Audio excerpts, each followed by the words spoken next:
So I'm pretty sure it's Monday. Yeah, it's Monday. Just got back, had to go on a road trip today to northern Vermont, drop something off, and then I picked these gates up. Like I said, we ordered some gates and had to pick them up in North Haverhill, New Hampshire. So we're gonna change out all these blue gates.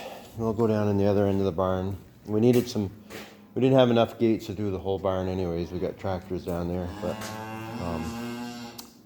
in the way, but we don't have enough gates. So these gates will go down there. And the reason being is because these are our calving pens for the most part. And these bars are too high right here. So the cows, when they're licking the calves, will actually push them under there. And then the calf will get out here and the cow can't get to it. So this is the gate we just bought. You can see. So as you can see, it has an extra bar. So the cow can't push her calf under. So we're gonna switch these out. I gotta take them off the truck anyway, so we're gonna switch them out. So when I was gone, Anna called me, wanted to know where I was. I said, I'm way far away. This cow was calving and she couldn't get the calf. She wasn't pushing, so the calf wasn't coming out. So I had to call a friend of mine, Mike Ferris, and he came down, and Anna called Angie, and she came down. Well, by the time they both got here, Anna had the calf out, so she had to pull on it a little bit. But everything's good. Anna just got a little nervous and she kind of had given up. So she's, this is a second calf heifer, so. And I think that's number 37 or 38, so we're closing in on the 40 mark. I think we're gonna have 48 this year. We got these two calves are separated because they're not eating on the back quarters, so we'll let them in tonight. And same with this one. We'll make him eat off the back. So those two, I don't know what those two are, cows and calves. So anyways, we'll start moving gates and taking them apart, and we'll switch them out. So basically these just come right apart here and here, and we'll carry them down.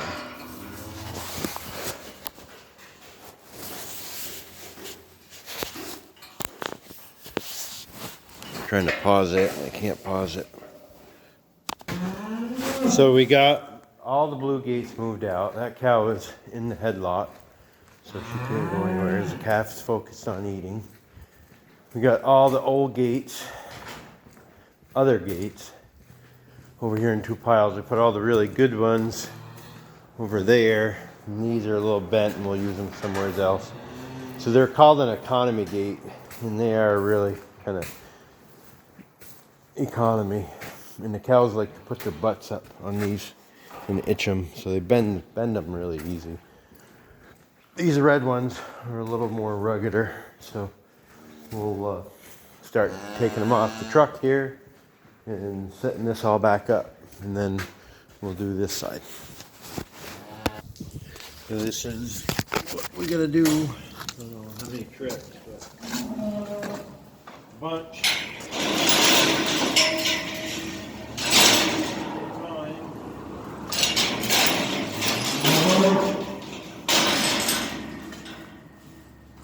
Then it's left. I'm just gonna move the phone. I don't know if you'll pick it up, but I'm gonna lug it over. Drop the pins through the box.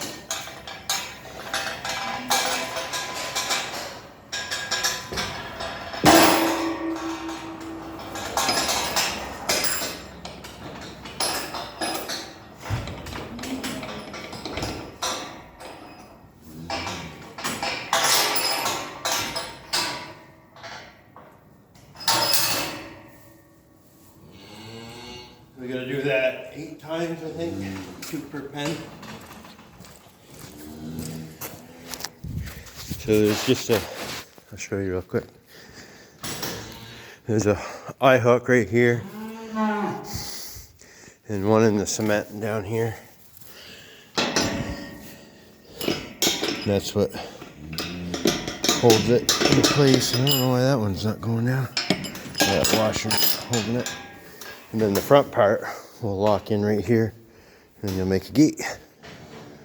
So 8 more. So it's a little bit later, and I'm all sweated up. I dressed with a hat and a shirt, the heavy-duty sweatshirt, because it's been freezing all day. Now that I actually did a little work, I'm not all heated up. I mean, I'm all heated up and not cold anymore. So they're all in. So we got individual pens. This can shut. We can put a rod through the air if we want. We just put a chain around it. And same here. We could, if I move these, I could line this pin. No, this will be a better example because it's probably lined up. You could put that pin down through all 3, but we just put a chain around it. So that's nice and fancy. This brand of gate is Tartar, and they're all good. The only reason I went with these is because I got a really good deal on this sweep tub and chute. Somebody had bought it, didn't want it, and I got it literally for half price. So now I got red, and we actually got another one of these automatic. There's a curved panel that goes in here, and when you're working cattle, you just push this, and it pushes the cattle into the squeeze chute, calves mostly. We got another, this one was a little bent up because it had been at the dealership for a while. We got another one of those for there so we can kind of work the cattle through into this one and then into this one, the calves. But again, the biggest reason we did this on this end of the barn is because these are our main calving pens, and it's got that extra bar on the bottom. You can see how that closes that gap in along the floor, like compared to this one, which has just got a really big gap, and this one doesn't. So twice this year I've had cows licking their calves, and they pushed them right under the old panels. Then the calf is out here, and the mother's locked in there, and I'm home laying in bed, and that's probably not good. And if I didn't have that curtain that we shut, the calf could just walk off and go down in the river, or who knows goes where. So that's the other sweep tub. I'm gonna get those panels off. This is the curved alley portion, and I'm gonna set that other archway up over there, and then the rest will just go in the storage. But that's the new pens. So that's kind of exciting. Even though we're almost done calving, we'll be using it here. Got 2 cows that got to come in tonight that are getting ready to calve, and we'll have it for next year. So, and then I'm a little compulsive, so all the gates on this end of the barn will be all red instead of red and blue. I guess I get some white ones. I get a red, white, and blue. But so, yep, that's what we're doing.